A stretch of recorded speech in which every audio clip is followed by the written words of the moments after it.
The small Christmas lights blinked softly against the hospital-grade bed rail, casting red and green shadows across Robert's weathered face. My hands trembled as I reached for his, expecting the usual vacant stare, the polite confusion of a man who no longer knew his own wife. But something was different in his eyes that night.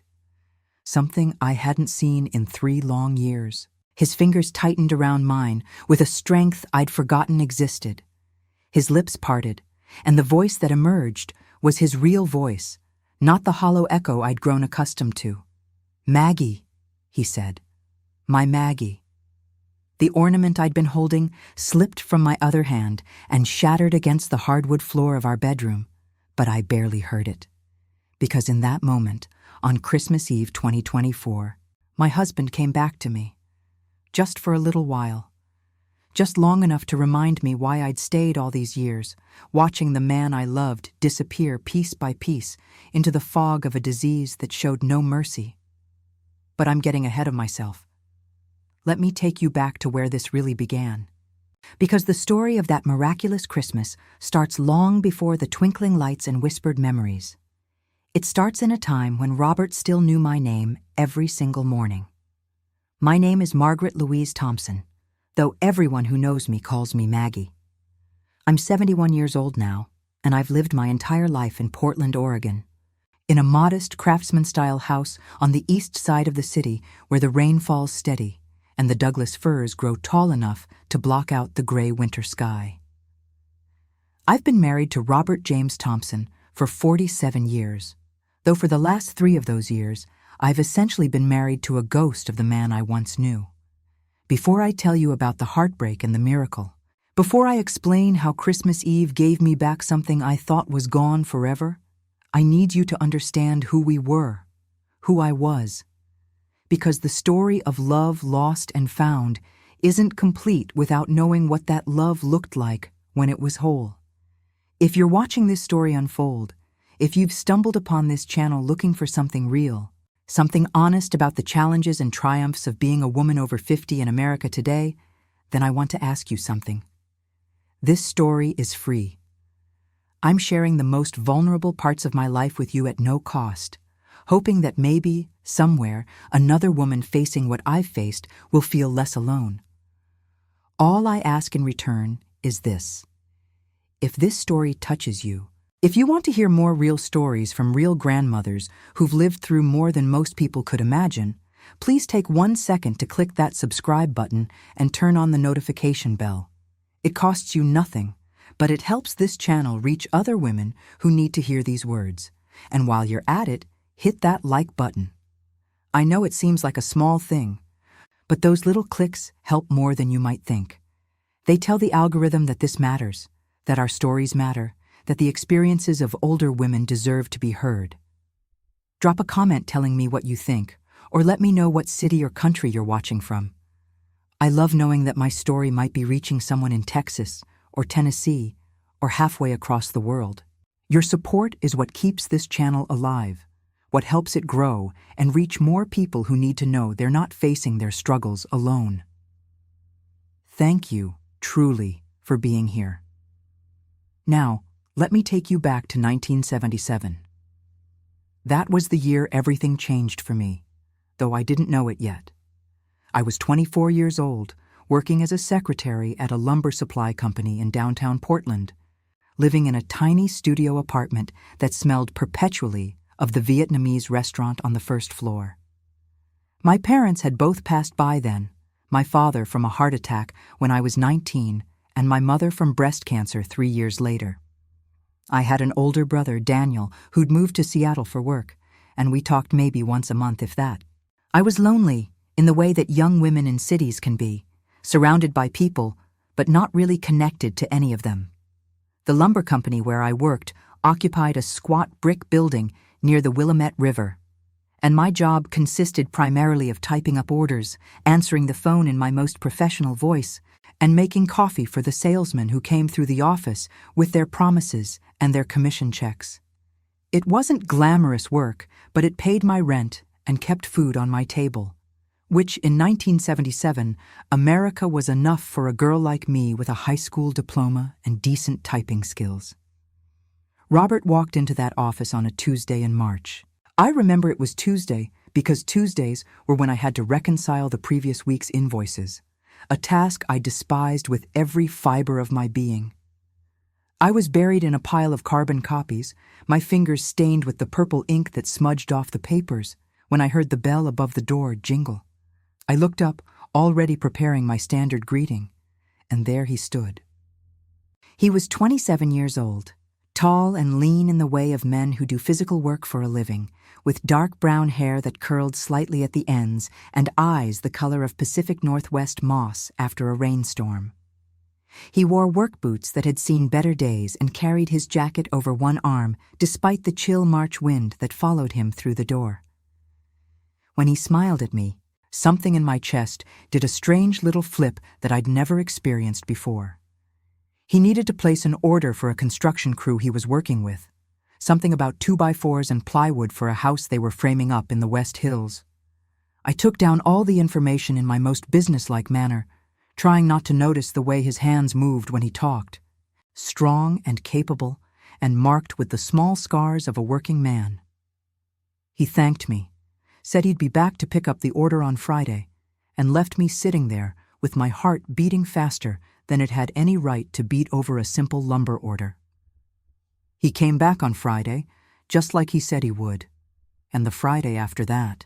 And pretty soon, I realized that our company's 2x4s couldn't possibly be that much better than anyone else's in Portland. But Robert Thompson kept finding reasons to place orders through our office, instead of calling them in like most of the contractors did. The third time he came in, he asked if I'd like to get coffee sometime. The fourth time, I said yes. By the fifth time, I was completely and utterly in love with a carpenter from Northeast Portland who made me laugh in a way I hadn't laughed since before my mother died. We got married in August of 1978 in a small ceremony at a friend's backyard with maybe 30 people in attendance. I wore a simple white dress I'd bought off the rack at Meyer & Frank, and Robert wore a suit he borrowed from his brother. We couldn't afford a honeymoon, so we spent our wedding night in the same studio apartment where I'd been living, eating leftover wedding cake and talking until the sun came up about all the dreams we had for our future together. Those dreams were modest, by most standards. Robert wanted to start his own contracting business someday. I wanted a house with a real kitchen, and maybe, if we were lucky, a couple of kids. We both wanted to build something that would last, something solid and true in a world that felt increasingly uncertain. Looking back now, I can see that we achieved everything we hoped for and more. We built a life together that weathered storms I never could have imagined on that August night in 1978. Our first child, Sarah, was born in 1980. She came into the world screaming with indignation at being removed from her warm, comfortable home, and from the moment I held her in my arms, I understood a kind of love I'd never known existed. Robert cried when the nurse placed her in his arms, tears streaming down his cheeks, as he whispered promises to this tiny person who'd just changed our entire world. 2 years later, we had our son, Michael. Where Sarah was fiery and demanding, Michael was calm and observant, content to watch the world from his father's arms with those same moss-green eyes Robert had passed down to him. Our little family felt complete in a way I'd never experienced before. We were our own small unit of love and laughter, and the occasional chaos that comes with 2 children under the age of 3. In 1983, Robert finally saved up enough money to start his own contracting business. Thompson Construction, he called it, and I designed the logo myself on our kitchen table using a set of colored pencils and more determination than artistic talent. We printed business cards at a copy shop downtown, and Robert started small, taking on deck repairs and bathroom renovations, building his reputation one satisfied customer at a time. The work was hard. There were months when I didn't know how we'd make the mortgage payment on the small house we'd managed to buy in the Montevilla neighborhood. There were times when Robert came home so exhausted he could barely eat dinner before falling asleep in his chair. But there was also pride in what he was building, satisfaction in creating something with his own 2 hands that would outlast us both. By 1990, Thompson Construction had grown to employ 5 full-time workers. We weren't rich by any means, but we were comfortable in the way that working-class families can be when they manage their money carefully and don't aspire to luxuries beyond their reach. We took the kids camping at the Oregon coast every summer, spent Christmases with Robert's extended family in Gresham, and saved what we could for Sarah and Michael's college educations. Those were good years, the kind of years you don't fully appreciate while you're living them, because you assume they'll last forever. I remember Robert coming home from job sites with sawdust in his hair, swinging Sarah around the kitchen while she giggled and begged him to do it again.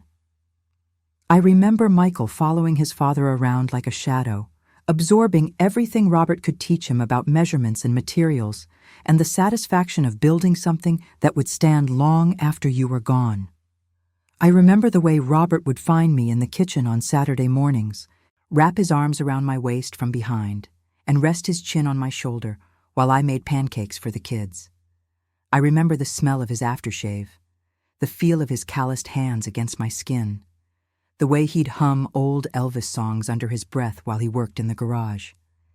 These memories feel both crystal clear and impossibly distant now, like watching a movie of someone else's life, even though I know it was mine.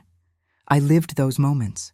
I was that young mother with flour on her apron and love in her heart. I was that woman who believed her husband would always know her name. The first sign that something was wrong came in the spring of 2019.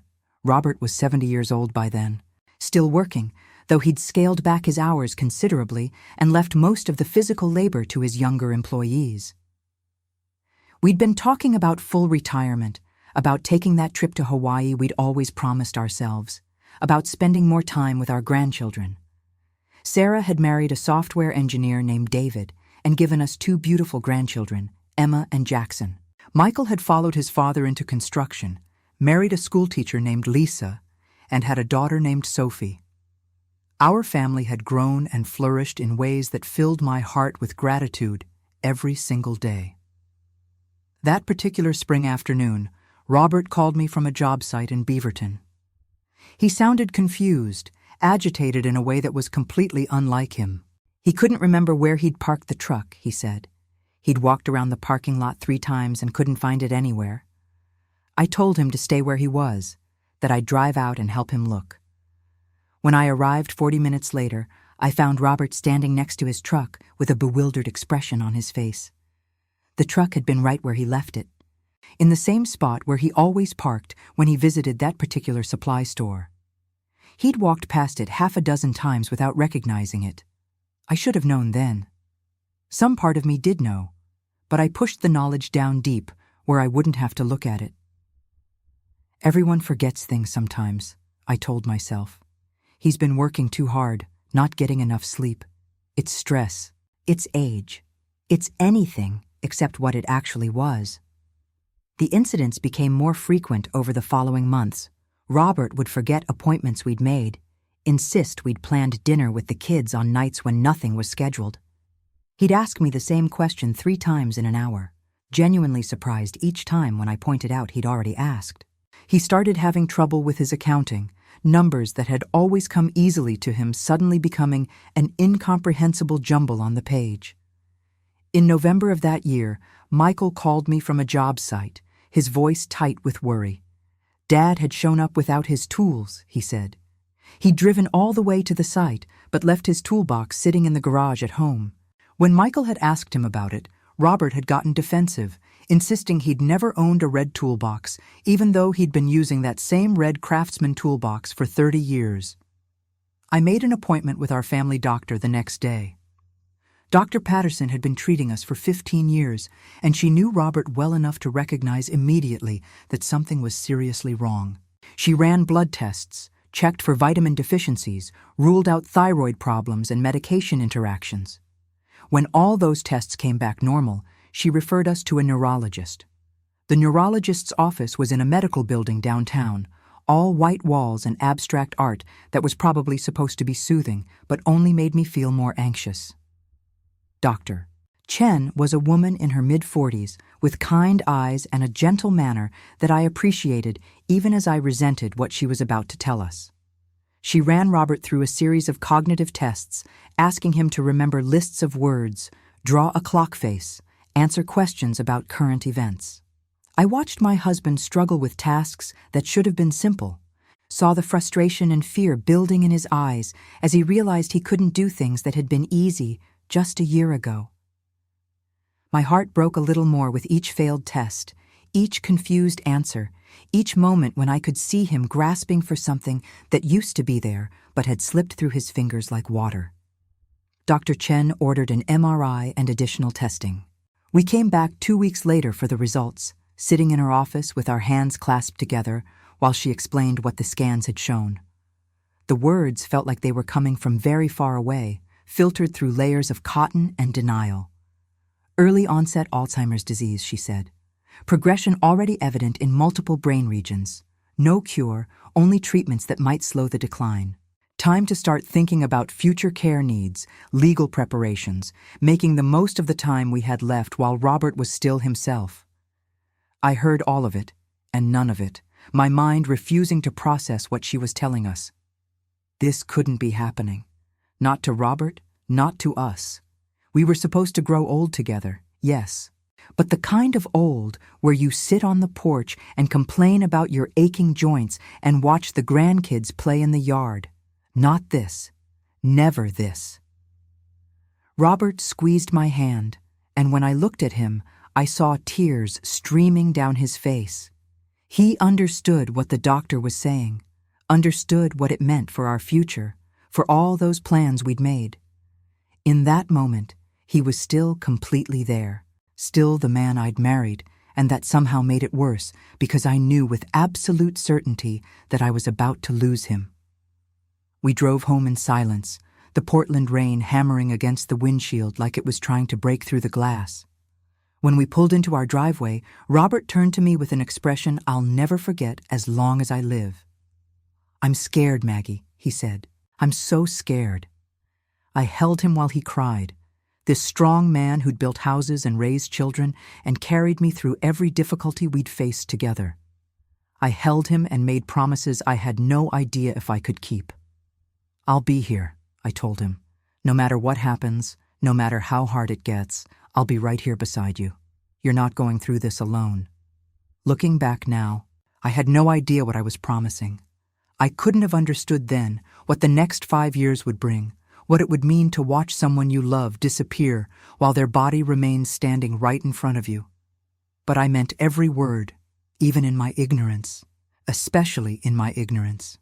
The decline was gradual at first, so subtle I could almost convince myself nothing was really changing. Robert retired from the business, officially handing over Thompson Construction to Michael in the spring of 2020. We spent that first summer doing ordinary things, taking walks around the neighborhood, working in the garden, watching our grandchildren grow. But the signs were there for anyone paying attention. Robert would start to tell me a story and lose track halfway through, his sentence trailing off into confused silence. He'd misplace his glasses a dozen times a day, find them in increasingly strange locations: the refrigerator, the bathroom cabinet. Once, inexplicably, in the garage tucked inside a bucket of screws. He started having trouble with names, calling Sarah by my mother's name, confusing Michael with his own brother who'd passed away in 2005. He'd catch himself, apologize, get frustrated with his failing memory. "I'm losing my mind, Maggie," he'd say, and I'd reassure him that everyone forgets things sometimes, even as my own mind screamed at the unfairness of it all. By the fall of 2020, Robert couldn't be left alone for more than an hour or two. He'd forget to turn off the stove, wander out into the yard in his slippers looking for tools he no longer owned. Once, I came home from a quick trip to the grocery store to find him standing in the middle of the street, completely disoriented, unable to remember which house was ours, even though we'd lived there for 37 years.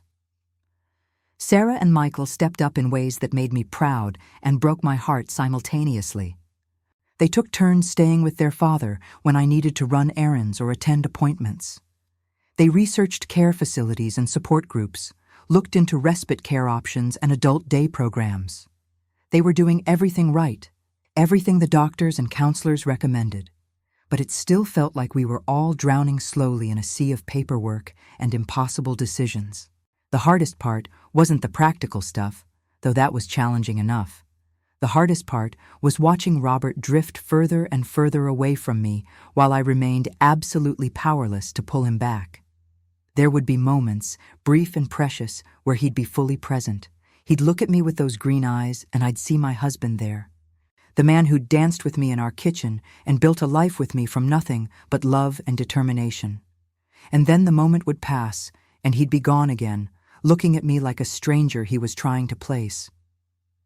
By Christmas of 2021, Robert no longer recognized Sarah and Michael consistently. He'd sometimes think they were childhood friends or work colleagues, sometimes strangers who'd wandered into his house without invitation. He'd get agitated when they tried to correct him, insist that his real children were young, still in school, not these middle-aged people claiming to be his son and daughter. But he still knew me. Not always, not every moment, but enough that I could cling to those instances of recognition like a lifeline. Maggie, he'd say, and in that word was everything we'd been to each other, every year and every struggle and every moment of joy. As long as he could still say my name, I could convince myself we hadn't lost everything. The year 2022 brought new challenges and heartbreaking realizations. Robert's physical health remained relatively stable, but his mind continued its relentless retreat into confusion and disconnection. He needed help with everything now: bathing, dressing, using the bathroom. Tasks he'd performed automatically for 72 years had become impossible puzzles he couldn't solve. I became his full-time caregiver, a role I'd never trained for and one that demanded every ounce of strength I possessed. My days blurred together into an endless cycle of medications and meals and gentle redirections when Robert tried to do things that were no longer safe. I learned to hide the car keys after he tried to drive to a job site that hadn't existed in 3 years. I learned to keep the front door locked when he started wandering at night, convinced he needed to go to work or pick up the kids from school. The support group I attended every Wednesday became my anchor to sanity. A dozen other caregivers, mostly women, mostly wives, caring for husbands who no longer knew them. We'd sit in a circle in the basement of a Methodist church on Division Street and share our stories, our frustrations, our small victories, and devastating losses. These women understood in ways that even my own children couldn't. They knew what it meant to be simultaneously married and alone, to love someone who'd become a stranger. Patricia, whose husband had been diagnosed 5 years before Robert, became something like a friend. She was the one who first told me it was okay to grieve for someone who was still alive, that the loss I felt was real and valid, even though Robert still breathed and moved and occupied space in our home. She was the one who warned me that there would come a day when he wouldn't know my name anymore, and that I needed to prepare myself for that moment as much as anyone can prepare for their heart to be torn out of their chest. That day came in March of 2022. Robert woke up one morning and looked at me like I was a kind nurse in a care facility. He was polite, grateful for my help with his breakfast, but there was no recognition in his eyes, no spark of memory or connection. I was simply another person in his increasingly confusing world, someone who took care of him but meant nothing beyond that basic function.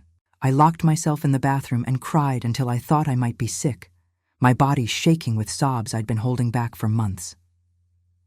When I finally emerged, red-eyed and exhausted, Robert asked me pleasantly if I knew when Maggie would be coming home. He missed her, he said, his wife. He wanted to see his wife. I told him I'd let her know he was asking for her. I didn't know what else to say. How do you explain to someone that you are the person they're asking for, that you're standing right in front of them, but they can't see you anymore? After that day, Robert's recognition of me came and went like a radio signal cutting in and out. Some mornings, he'd wake up and call me Maggie, squeeze my hand with real affection, ask me about our plans for the day. Other mornings, I was a stranger, sometimes a caregiver, sometimes a sister he'd never had, once even his mother who'd been dead for 20 years. I learned to accept whatever version of reality Robert inhabited on any given day. If he thought I was his nurse, I was his nurse. If he thought I was his mother, I played along rather than causing him the distress of correction. The counselors told me this was the right approach, that meeting him where he was would reduce his anxiety and make both our lives easier. They were probably right, but it felt like a betrayal every single time I pretended to be someone other than his wife of 44 years. By the summer of 2022, I had to accept something I'd been avoiding for months. I couldn't care for Robert at home anymore. He needed round-the-clock supervision, help with every aspect of daily living, medical expertise I simply didn't possess. Michael had been researching memory care facilities for weeks, and we finally chose one in southeast Portland called Oak Ridge Memory Support. It was clean, well-staffed, and as homelike as such places can be. The director assured me they specialized in Alzheimer's care, that Robert would receive excellent treatment, and I could visit as often as I wanted. The day we moved him into Oak Ridge was one of the worst days of my life. Sarah and Michael came to help, and we packed up Robert's clothes and a few personal items, photographs, and his favorite blanket. Robert was confused but compliant, asking periodically where we were going and accepting whatever answer we gave him since he'd forget it within minutes anyway. His room was on the second floor, decorated in soothing blues and greens, with a window that overlooked a small courtyard garden. The staff was kind and professional, speaking to Robert with the sort of gentle cheerfulness they must teach in training. "This will be your home for a while," they told him. "We're going to take good care of you." When it was time to leave, when I'd unpacked his belongings and met with the nurses and signed all the paperwork, I stood at his bedside and took his hand. He looked at me with mild interest, like I was a pleasant stranger who'd stopped to chat. "Be good," I told him, my voice breaking on the words. "I'll be back tomorrow." He smiled politely and thanked me for visiting, asked the nurse who that nice lady was after I left the room. I heard her tell him I was his wife as I walked down the hallway toward the elevator, my children flanking me on either side like bodyguards protecting someone who'd already lost everything worth protecting. I cried the entire drive home. Sarah drove because I couldn't see through the tears. Michael sat in the back seat with his hand on my shoulder, and we were all silent, except for my sobbing. When we pulled up to the house I'd shared with Robert for so many years, the house that now felt cavernous and empty, I didn't want to go inside. I didn't want to walk into rooms that still smelled like him, see his coffee mug in the sink and his reading glasses on the table, face all the evidence of a life we'd built together that had somehow ended while he was still alive. But I did go inside, because what choice did I have? I thanked my children for their help, assured them I'd be fine, even though we all knew it was a lie, and sent them home to their own families. Then I sat in the living room in the dark and tried to figure out how to keep living when the person I'd built my entire adult life around no longer knew my name. The next 2 years passed in a strange haze of routine and heartbreak. I visited Robert at Oak Ridge almost every day, sometimes twice if my schedule allowed. I'd sit beside his bed and talk to him about our life together, show him photographs and tell him stories he couldn't remember but seemed to enjoy hearing. Sometimes he'd smile and nod, engaged in whatever reality he was experiencing. Other times he'd grow agitated, insist I had him confused with someone else, demand to know where his wife was. The staff at Oak Ridge was wonderful, patient beyond measure with both Robert and with me. They learned his triggers, his preferences, the routines that kept him calm and content. They played music from his youth, encouraged him to participate in simple activities, treated him with dignity even as his mind continued to deteriorate. I watched my husband shrink into himself, physically and mentally. He lost weight despite their best efforts to keep him eating. He stopped talking in complete sentences. His language reduced to fragments and single words. He spent most of his time in a wheelchair by the end, too unsteady on his feet to walk safely even with assistance. But here's the thing about Alzheimer's that nobody tells you until you're living through it. It doesn't take everything at once. It's not a clean break, a clear before and after. Instead, it's 1,000 small losses. A gradual erosion of the person you love until you can barely recognize them under all the confusion and fear. And worse, far worse, are the moments when they surface. When you see your husband there in his eyes, just for a second, just long enough to break your heart all over again before he slips away. Those moments became less and less frequent as 2023 turned into 2024. By the spring of last year, Robert rarely spoke at all. He'd sit in his wheelchair by the window, staring out at the courtyard garden without seeming to see anything. When I'd visit, I'd hold his hand and talk to him, tell him about the grandchildren and what was happening in the world, fill the silence with words, even though I had no idea if he could understand any of it.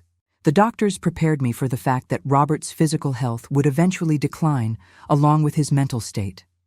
Alzheimer's patients often develop pneumonia, they said, or have trouble swallowing that leads to aspiration. His body would eventually forget how to perform even basic functions.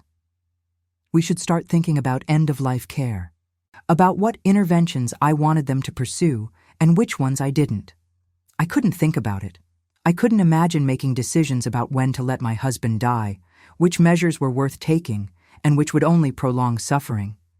So I signed papers that said do everything possible, knowing it was probably the wrong choice, but unable to face the alternative. By November of 2024, the doctors were telling me it could be any time now. Robert had contracted pneumonia twice in the past 3 months, recovered each time but emerged weaker than before. He was sleeping more and more, barely conscious even when his eyes were open. The end was coming, they said gently, and I should prepare myself. I started spending entire days at Oak Ridge, arriving when they served breakfast and not leaving until after dinner. I couldn't bear the thought of Robert dying alone without anyone who loved him there to hold his hand and tell him it was okay to let go. Sarah and Michael came when they could, sat with their father, and said their goodbyes to a man who couldn't acknowledge them. We were all in mourning for someone who was still technically alive, grieving a loss that felt both imminent and already complete. As Christmas approached, I found myself thinking about all the holidays we'd celebrated together over the years. The Christmas when Sarah was 3 and convinced Santa had forgotten her, only to discover a dollhouse in the garage on Christmas morning that Robert had spent months building in secret. The Christmas when Michael was 16 and gave us tickets to a Trailblazers game, paid for with money from his first real job. The Christmas of 2010, when we'd had everyone over to our house, 14 people crammed around a table meant for 8, laughing and passing dishes and making memories I'd assumed would last forever. This Christmas felt different, final somehow, though I couldn't have explained why. Maybe it was the way Robert had been sleeping more, eating less, his body slowly shutting down. Maybe it was just my intuition, sharpened by nearly 50 years of loving this man, telling me our time was almost up. I decided I wanted to spend Christmas Eve with him, just the two of us, like it used to be in the early years before kids and grandkids and extended family obligations. I told Sarah and Michael my plan, and they understood. Bless them. They'd visit on Christmas Day, they said, give me that private time to say whatever I needed to say. I spent the afternoon of December 24th preparing. I bought a small artificial Christmas tree from Walgreens, the kind that stands maybe 2 feet tall with pre-attached lights. I found a box of our old ornaments in the garage, the collection we'd built over decades of marriage. Each one had a story. The wooden snowflake from our first Christmas together, the ceramic angel Sarah had made in 2nd grade, the Trailblazers ornament Michael had given us the year they made the playoffs. I packed them carefully in a bag along with the little tree and drove to Oak Ridge through a cold, drizzling Portland rain that threatened to turn to snow by evening. The facility was quiet when I arrived, most of the residents in the common room for some kind of holiday program. I could hear them singing carols, voices wavering but enthusiastic, and the sound made my throat tight with emotion.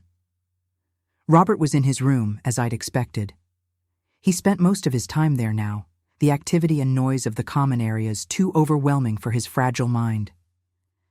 He was in his wheelchair by the window, wearing the dark green sweater I'd brought him a month ago because it matched his eyes. His eyes that were open but unseeing, staring at nothing in particular.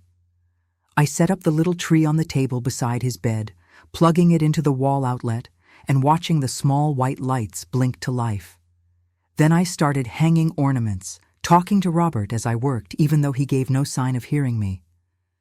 I told him about our first Christmas together, how we'd been so poor we couldn't afford a real tree and had decorated a branch I'd found in the park outside my apartment. I told him about the year Sarah had eaten half the cookies we'd left out for Santa and tried to blame it on the cat we didn't own. I told him about the Christmas morning when Michael had woken us at 4 a.m, too excited to sleep any longer, and how Robert had made hot chocolate for all of us while we opened presents in the pre-dawn darkness. I told him about all of it, every memory I could dredge up, hanging ornaments and talking and trying not to cry, because I wanted this to be a good memory, not a sad one, even if Robert wouldn't remember any of it. When the tree was decorated, I pulled a chair close to his wheelchair and took his hand. It felt small in mine, fragile in a way it never had before. Robert had always had strong hands, working hands, hands that could build anything and fix anything and hold me like I was the most precious thing in the world. Now those hands were thin and spotted with age, the skin papery and cool to the touch. I started talking about our wedding day. I described the backyard ceremony, the borrowed suit and the off-the-rack dress, the cake that had been a little lopsided but tasted like heaven. I told him about our first dance, how we'd swayed to Elvis Presley's Can't Help Falling in Love, while our friends and family watched, and I'd thought my heart might burst from happiness. And then I started crying, because I couldn't help it anymore. All the grief I'd been carrying for 3 long years came pouring out in great, wrenching sobs. I cried for the man I'd lost, for all the years we'd had and all the years we'd never get. I cried for the unfairness of it all, for a disease that steals people away piece by piece and leaves you with nothing but a shell and your memories. "I'm so sorry, Robert," I said through my tears. "I'm sorry for every time I got impatient with you, every time I snapped because I was tired and scared and didn't know how to handle what was happening. I'm sorry for putting you in this place, even though I know it was necessary. I'm sorry I couldn't save you from this." I rested my forehead against our joined hands and cried until I thought there couldn't possibly be any tears left in me. The Christmas lights blinked softly, the only sound in the room besides my sobbing. I don't know how long I sat like that, lost in my grief and regret and overwhelming sadness. And then I felt it. The slightest pressure, his fingers tightening around mine. So subtle I almost thought I'd imagined it, except it happened again, stronger this time. I lifted my head, hardly daring to breathe, and looked at Robert's face. He was looking back at me. Not the vacant stare I'd grown accustomed to, not the confused expression of a man who didn't recognize the woman in front of him. He was really looking at me, seeing me, knowing me. His green eyes were clear in a way they hadn't been in years, focused and present and there. "Maggie," he said. The word came out rough, his voice rusty from disuse, but it was his voice, his real voice, my Maggie. I couldn't speak. I couldn't breathe. I could only stare at him as tears streamed down my face, different tears now. Tears of shock and hope and something that felt dangerously close to joy. Robert's hand came up slowly, shakily, and touched my cheek. He wiped away my tears with his thumb, a gesture so familiar it felt like being transported back in time to when he was whole and we were young and the future was full of possibility. "Don't cry," he said softly. "It's Christmas Eve." And just like that, my husband was back. I don't know how. I don't know why. I don't know if it was some temporary clearing in the fog of his disease, or a gift from whatever divine force governs these things. All I knew was that for the first time in 3 years, Robert was there with me, fully and completely there. We talked for hours that night, or rather Robert talked as much as he could manage. his words coming slowly but coherently, and I listened like my life depended on it. He told me he loved me, said it over and over like he'd been storing up the words and needed to release them all at once. He told me he was proud of our children, of the life we'd built together. He told me not to be sad, that he'd had a good life, a happy life, because I'd been in it. He remembered things I thought had been lost forever. Our first date at a diner on Hawthorne Boulevard, where we'd talked for 5 hours straight. The day Sarah was born, and how terrified he'd been that he wouldn't be a good father. The fishing trip we'd taken to the coast for our 20th anniversary when it had rained the entire time, but we'd laughed about it anyway. All of it there in his mind, accessible and clear, like someone had swept away the cobwebs and let the light back in. I told him everything I'd been holding inside for years. How much I'd missed him, how hard it had been to watch him disappear, how I'd never stopped loving him for even a second, despite all the confusion and difficulty. I thanked him for our life together, for being exactly the man I needed, for loving me in a way that had shaped who I'd become. We held hands and watched the Christmas tree lights blink, and for those few precious hours, it was like none of the terrible things had happened. We were just Maggie and Robert again, the same two people who'd fallen in love in a lumber office in 1977, grown old together, weathered every storm as a team. At some point, the nurses came in to check on us. I could see the surprise in their eyes when they realized Robert was lucid, actually communicating, clearly recognizing me. They didn't interrupt, just smiled and left us alone, understanding that this was something rare and precious and not to be disturbed. The clock on the wall showed it was past midnight when Robert's eyes started to grow heavy. The lucidity that had returned so miraculously was beginning to fade, and I could see the confusion creeping back in at the edges. I wanted to hold on, to keep him present through sheer force of will, but I knew it didn't work that way. Robert squeezed my hand one more time. "Merry Christmas, Maggie," he said. "I love you, always loved you, always will." "Merry Christmas, Robert," I whispered back. "I love you too. So much." His eyes closed, and he drifted off to sleep with a small smile on his face.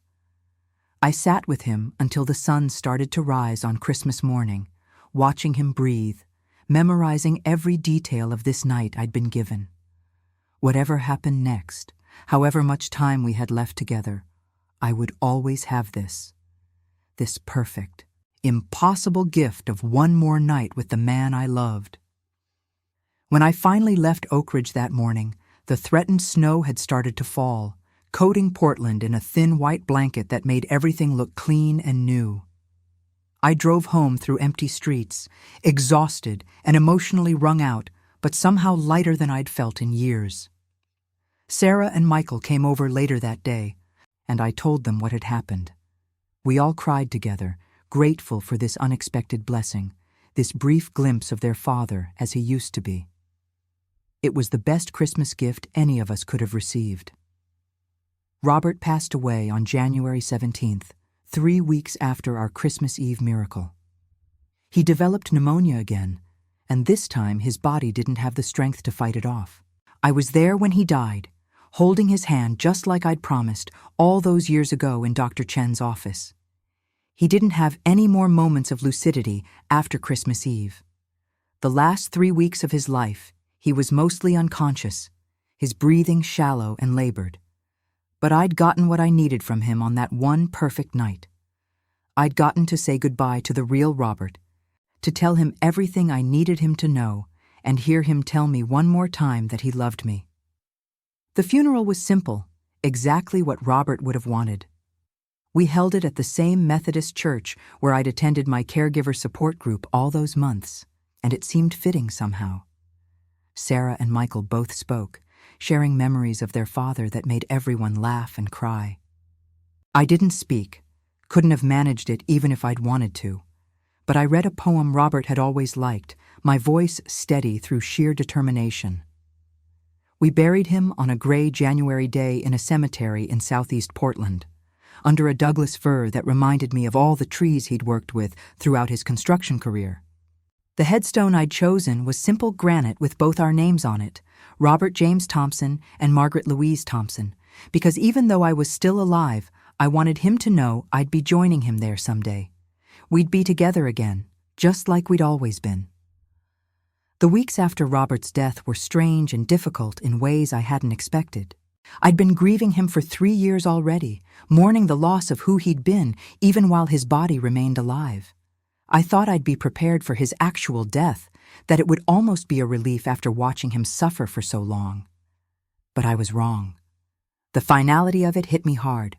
There would be no more visits to Oak Ridge, no more sitting beside his wheelchair hoping for a glimpse of recognition. He was gone, completely and permanently gone, and the weight of that absence was crushing.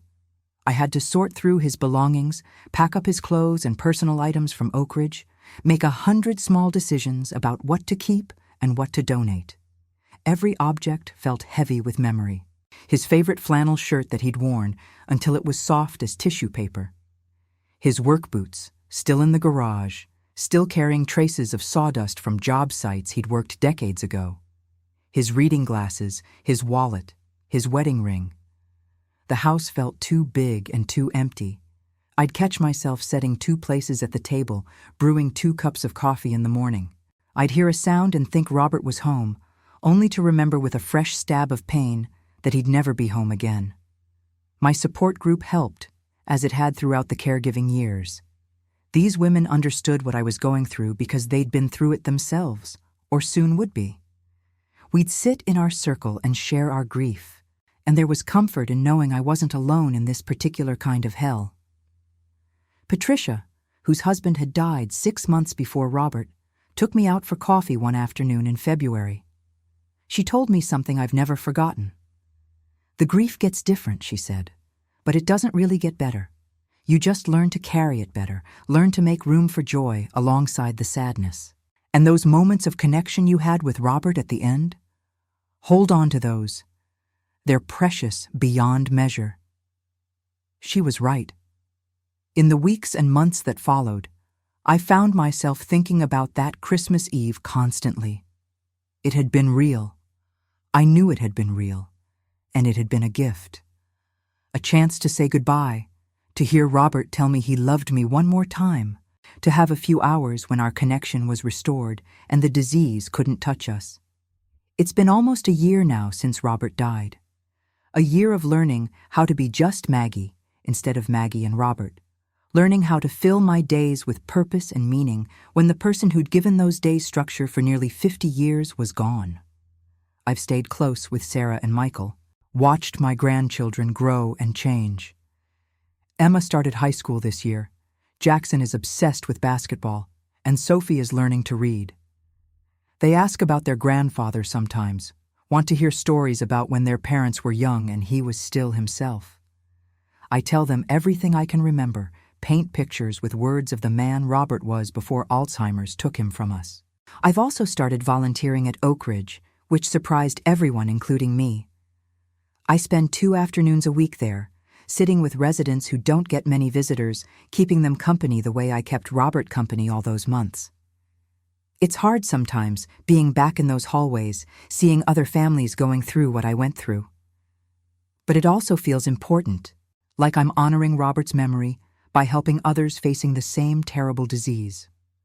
The support group I attended as a caregiver asked me to speak to their members, to share my story and hopefully provide some perspective from someone who'd made it to the other side.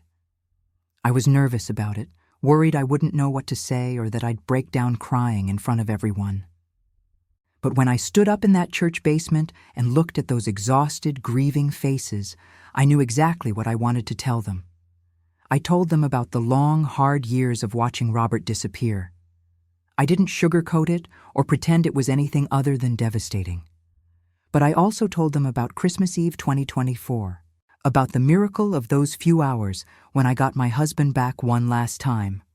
I told them to hold on to whatever moments of connection they could get, however brief, because those moments would sustain them through the darkest times.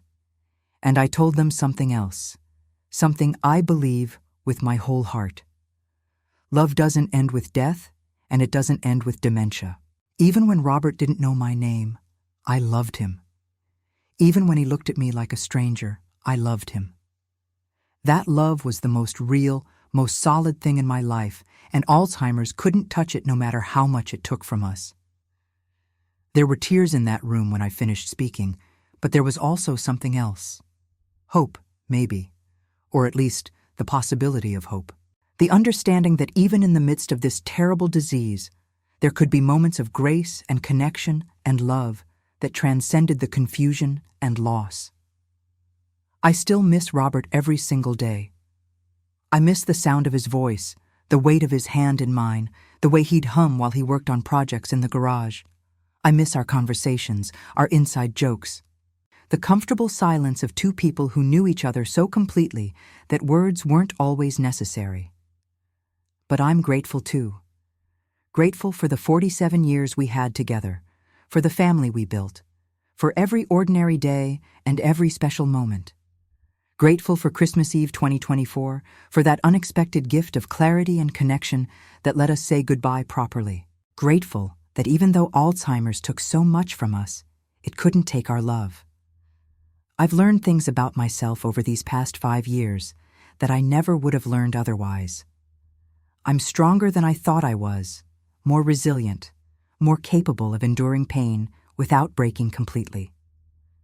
I've learned that grief and love are two sides of the same coin, that the depth of my sadness is a direct measure of how much I loved Robert and was loved by him in return.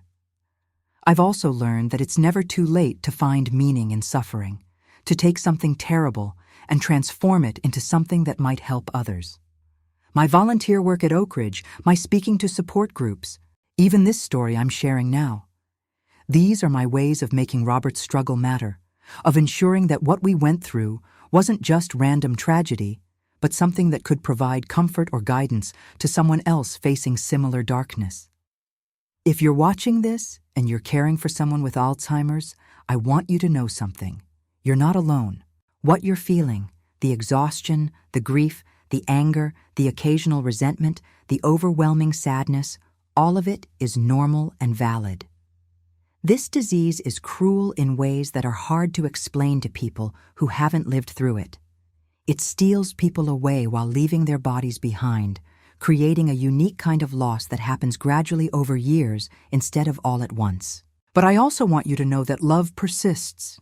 Even when they don't remember you, even when they look at you like a stranger, your love for them and their love for you doesn't disappear. It's still there, woven into the fabric of your shared history, embedded in every memory and every moment you've experienced together. Alzheimer's can't erase that, no matter how much else it takes. And sometimes, if you're very lucky, you might get a moment like I got. A brief window of clarity where the person you love comes back to you one more time. Don't count on it. Don't wait for it. But if it happens, receive it as the gift it is. Hold on to it. Let it sustain you through whatever comes next. I want to pause here and ask you something. If this story has touched you in any way, if you've made it this far with me through the heartbreak and the hope, would you do me a favor? Hit that like button if you haven't already. Leave a comment telling me what you thought, or share whether you've faced something similar in your own life. Let me know what city or country you're watching from. I love knowing that these stories can reach people all over the world who might need to hear them. And if you want to hear more real stories from real grandmothers who've lived through more than most people could imagine, please subscribe to this channel. These small actions make a huge difference in helping this content reach other people who need to know they're not alone in their struggles. Thank you from the bottom of my heart for being here and for letting me share this most intimate part of my life with you. Today is December 24th, 2025, exactly 1 year since that miraculous Christmas Eve I spent with Robert. I'm sitting in my living room with that same little artificial tree I bought last year, decorated with the same ornaments that hold so many memories. Sarah and Michael and the grandkids will be here soon for Christmas Eve dinner, and the house smells like the ham I've been cooking since this morning. I've been thinking a lot today about what that night meant, about the gift I was given in those few hours of clarity and connection. I've wondered why it happened, whether it was some medical phenomenon I don't understand, or divine intervention, or just random chance. I've decided it doesn't really matter.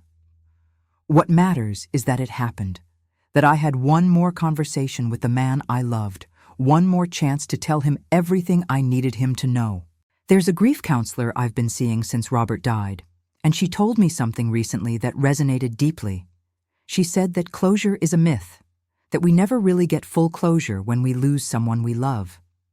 There's always something more we wish we'd said, some memory we wish we'd made, some moment we wish we could have back. But what we can get, what we should strive for, is peace. Peace with what was, peace with what is, peace with moving forward while still honoring the past. I think I'm getting there, slowly. I'm learning to live with the grief instead of trying to overcome it or push it away. Robert is part of me, woven into my DNA, and his death doesn't change that. I carry him with me everywhere I go, in the way I make decisions and the stories I tell, and the love I give to our children and grandchildren. I'm also learning to be myself again, to remember who Margaret Thompson is outside of being Robert's wife or Robert's caregiver. I've started taking watercolor painting classes at the community center. I'm terrible at it, but it brings me joy, and that feels important. I've reconnected with old friends I'd lost touch with during the caregiving years, have coffee dates and book club meetings that fill my calendar with social connection I didn't realize I'd been missing. I'm even thinking about traveling a little, maybe taking that trip to Hawaii Robert and I always talked about but never managed to schedule. It would be bittersweet, going alone, but I think he'd want me to do it. He'd want me to live fully, to experience joy, to not let grief consume all the years I have left. I still have bad days. Days when the grief feels as fresh and raw as it did in those first weeks after his death. Days when I find one of his belongings tucked away somewhere and the loss hits me all over again. Days when I hear a song we used to dance to, or smell his favorite coffee, or see an elderly couple holding hands, and I have to fight back tears. But I also have good days. Days when I can think about Robert and smile instead of cry. Days when I can tell stories about our life together without feeling like my heart is being ripped out. Days when I feel genuinely grateful for what we had, instead of just devastated by what I've lost. The truth is, both things are true simultaneously. I'm devastated and I'm grateful. I'm heartbroken and I'm healing. I miss Robert desperately and I'm learning to live without him. These aren't contradictions.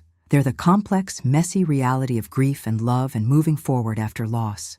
As I sit here on this anniversary of our last real conversation, I keep thinking about what I would say to the Margaret of 5 years ago, the woman who sat in Dr. Chen's office receiving a diagnosis that would change everything. What would I tell her about the journey ahead? I'd tell her it's going to be harder than you can possibly imagine.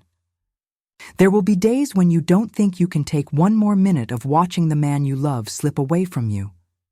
There will be moments when you'll want to scream or run away or just give up entirely. There will be times when you'll resent him, resent the disease, resent the unfairness of it all. And that's okay. You're human. You're allowed to feel all of it. But I'd also tell her that you're stronger than you know. You'll find reserves of patience and compassion and strength you didn't know existed. You'll learn to live with uncertainty and fear and grief while still finding moments of joy and connection. You'll discover that love doesn't end when someone forgets you, that it persists through confusion and loss and all the terrible things this disease will bring. I'd tell her to savor every moment of clarity, no matter how brief, to take videos and photos and write down conversations while she still can. To say the important things now, not later, because later might be too late. To forgive herself in advance for the times she'll lose patience or snap at Robert or cry with frustration, because she'll do all those things and she's only human and it doesn't make her a bad wife or a bad person. And I'd tell her about Christmas Eve 2024. I'd let her know that after years of heartbreak and loss, she'll get one more night with the man she loves.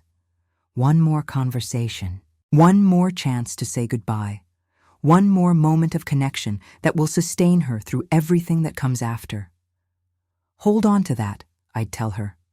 When the dark days come, and they will come, remember that night and let it remind you of what you had, what you shared, what love really means. My grandchildren will be here soon, and I need to finish setting the table. But before I do, I want to leave you with one more thought. If you're facing something difficult right now, whether it's caring for someone with dementia, or dealing with any kind of loss, or struggling with a challenge that seems insurmountable, I want you to know that you can survive it. You might not think you can, but you can. It won't be easy. There will be days when you don't want to keep going, when giving up feels like the only option. But you'll keep going anyway, because that's what we do as humans. We endure. We survive. We find ways to carry the weight of our grief and our fear and our uncertainty. And we keep moving forward one day at a time, 1 hour at a time, 1 minute at a time, if that's all we can manage. And sometimes, if we're very lucky, we get gifts along the way. Unexpected moments of grace or connection or clarity that remind us why we're fighting so hard. Hold on to those moments. Let them be your light in the darkness. Robert gave me that gift on Christmas Eve a year ago. He gave me one more night of being fully present, of being the man I married instead of the stranger Alzheimer's had turned him into. He gave me the chance to say goodbye properly, to hear him tell me he loved me one more time, to feel his hand in mine and know with absolute certainty that our connection was real and true and stronger than any disease. I didn't know that night would be our last real conversation. I didn't know he'd only live for another 3 weeks. But I'm so grateful I had it, that I was present for it, that I didn't miss it because I was too tired or too sad or too beaten down by years of caregiving to recognize the gift when it appeared. Life is short and uncertain, and we never know when we're living through our last moment with someone we love. So say the important things now. Show your love now. Be present now. Don't wait for someday or later or when things are easier, because those times might never come. And above all, remember that it's never too late to find meaning in suffering, to transform pain into purpose, to take the hardest experiences of your life and use them to help others facing similar struggles. That's what I'm trying to do by sharing this story. That's what you can do with whatever you're facing. Thank you for walking this journey with me, for listening to my story, for bearing witness to my grief and my hope and everything in between. Thank you for being part of this community of people who believe that the stories of older women matter, that our experiences have value, that we still have important things to say, even though society sometimes treats us like we're invisible. If you've made it this far, if you've spent this time with me remembering Robert and our life together, and that miraculous Christmas Eve, I'm honored and grateful beyond words. Please leave a comment sharing your thoughts, your own experiences, or just letting me know where in the world you're watching from. And please, if you haven't already, subscribe to this channel and turn on notifications so you'll never miss another story. Your support means everything to me and to all the women whose stories are yet to be told. Merry Christmas, everyone. May you find moments of grace and connection in whatever struggles you're facing. May you know love that persists even through the darkest times. And may you always remember that it's never too late to find hope, to keep loving, to keep living fully even in the midst of loss. My family will be here any minute, and I need to welcome them into this home that Robert and I built together. I need to hug my grandchildren and listen to their excited chatter about Santa Claus and presents. I need to look at my children's faces and see Robert's eyes looking back at me, his smile reflected in theirs, his spirit living on in the family we created together. The grief doesn't end. The love doesn't end. They exist together, intertwined, inseparable, real. And that's okay. That's how it should be. That's what it means to love someone so deeply that losing them changes you forever but doesn't destroy you completely. Robert would be proud of me, I think. Proud that I'm still here, still standing, still finding ways to live with purpose and meaning. Proud that I'm using our story to help others. Proud that I'm not letting grief consume me, but instead carrying it with grace while still making room for joy. So here's to Christmas Eve 1 year later. Here's to the love that persists through illness and death and time. Here's to the memories we carry and the stories we tell and the ways we honor those we've lost by continuing to live fully. Here's to Robert, to our 47 years together, and to that one miraculous night when Alzheimer's loosened its grip just long enough for us to say goodbye properly. And here's to all of you watching this, facing your own struggles, carrying your own grief, loving your own people through impossible situations. You're not alone, you're seen, your story matters, and there is always hope for moments of grace, even in the darkest times. Merry Christmas, my friends, and thank you, from the depths of my heart, for letting me share mine with you.